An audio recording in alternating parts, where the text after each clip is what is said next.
Ineng, pahingi nga ng halo-halo niyo. Ano? Hihingi O, ka ng pahingi. halo-halo Na, namin? ibig ko sabihin, bigyan mo ako ng halo-halo. Ayan.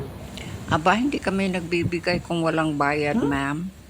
Siyempre, babayaran ko yan. Ay, ito naman. Teka, baka Ganyan lang walang ako pera magsalita yan. eh. Hindi Baka masyadong walang pera kompleto, naman ano? yan, oh. Kasi Hindi, sabi hindi niya, ko sinabing daw siya. bibili ako ng Tingnan halo-halo mo. sa inyo. Sinabi ko lang Bantay na, ka. bigyan mo ko ng halo. Tingnan mo, baka Siyempre, hindi yan babayaran babayad ko yan. mamaya. Nako. Meron naman akong kunting pera. No, kunti lang. Sige na. Nako, akala Uhaw na niya, ako eh. yata mura lang itong halo-halo natin. Class yata itong halo-halo natin, no?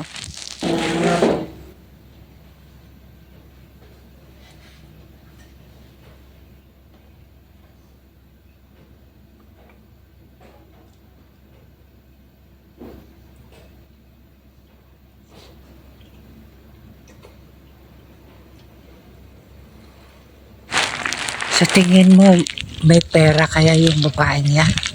Makabayad kaya yan sa halo-halo natin? Aywan! Baka pero, nako, aywan ko, duda ako eh.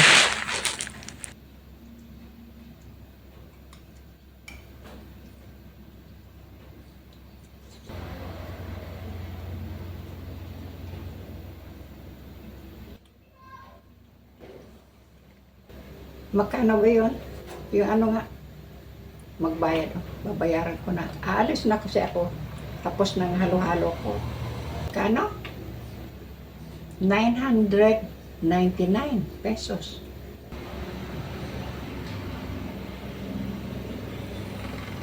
Di bali na. Sige na lang. Okay lang. May pera naman akong konti. Ay, salamat naman at mabawasan din itong isang maletang perang dala ko. Ay, nakakainis kasi. Ito kasing ghost project na nagawa ko kasi sana mabawasan uli ito. Maghahanap pa nga ako ng maghahanap pa ako ng mamahalin na restaurant.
Oh, wow! Keep the estate? Ay, ang laki naman. Akin na yung sukli.